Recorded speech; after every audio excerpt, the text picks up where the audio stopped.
બિહારમાં કોંગ્રેસની એક સભા મળી હતી અને આ સભામાં કોંગ્રેસના નેતા દ્વારા માન્ય વડાપ્રધાન નરેન્દ્ર મોદીની માતાના વિશે જે ટિપ્પણી કરવામાં આવી હતી, આ ટિપ્પણીને લઈને બનાસકાંઠા ભાજપ દ્વારા રાહુલ ગાંધીનું પુતળા દહન કરવામાં આવ્યું હતું. પરંતુ બનાસકાંઠા જિલ્લાના મુખ્ય મથક પાલનપુર શહેરના ખાતે જે પુતળા દહન કરવામાં આવ્યું હતું, આ પુતળા દહનમાં ભાજપના જે નેતાઓ છે મોટી સંખ્યામાં ઉપસ્થિત રહ્યા હતા. પરંતુ સવાલ એ છે કે જ્યારે કોંગ્રેસ દ્વારા કોઈ પણ કાર્યક્રમ કરવામાં આવે છે ત્યારે પોલીસ દ્વારા તેની અટકાયત કરવામાં આવે છે. પરંતુ બનાસકાંઠા જિલ્લા પોલીસ દ્વારા આજે જે રાહુલ ગાંધીનું જે પુતળા દહન કરવામાં આવ્યું હતું, ક્યાંક ને ક્યાંક આ પોલીસે આજે કાર્યકર્તાઓની અટકાયત કરવામાં આવી નથી. જોકે આ તમામ બાબતને લઈને પાલનપુરના ધારાસભ્ય અનિકેત ઠાકર શું કહી રહ્યા છે તે પણ તમે સાંભળો.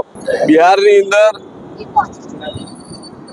રાહુલ ગાંધી અને તેજસ્વી યાદવના કાર્યક્રમની અંદર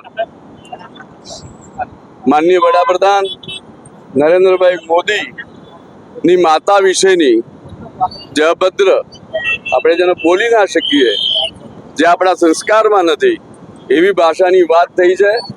અને એના વિરોધની અંદર આજે ભારતીય જનતા પાર્ટી યુવા મોરચાએ નો આ કાર્યક્રમ હતો, જેની અંદર એનો વિરોધ અને એનો આક્રોશ બંને વ્યક્ત કરવામાં આવે છે. તમે જોયું તે પ્રકારે અનિકેત ઠાકરે કહ્યું કે બિહારમાં જે કોંગ્રેસના જે નેતાઓ દ્વારા અભદ્ર ટિપ્પણી કરવામાં આવી હતી, અભદ્ર ટિપ્પણીને લઈને આજે પુતળા દહન કરવામાં આવ્યું હતું. પરંતુ સવાલ એટલો છે કે જ્યારે પણ બનાસકાંઠા જિલ્લામાં કોઈ કાર્યક્રમ કરવામાં આવે છે અને આ કાર્યક્રમમાં પુતળા દહન કરવામાં આવે છે ત્યારે પોલીસ આગળ કરવામાં આવે છે અને આગળ કરીને લોકોને અટકાયત કરવામાં આવે છે. પરંતુ ક્યાંક ને ક્યાંક બનાસકાંઠા જિલ્લામાં જ્યારે ભાજપ વિરોધ પ્રદર્શનમાં ઉતરે છે ત્યારે પોલીસ તેમને આડે રોકતી નથી, તેમનું અટકાયત કરતી નથી. આ તમામ બાબતને લઈને ક્યાંક ને ક્યાંક પોલીસ આ રાજ્યની સરકારના ઇશારે કામ કરતી હોય તે પ્રકારના દ્રશ્યો બનાસકાંઠા જિલ્લામાંથી સામે આવ્યા છે. આ જ પ્રકારના સમાચાર માટે જોતા રહો નવજીવન ન્યૂઝ. નમસ્કાર.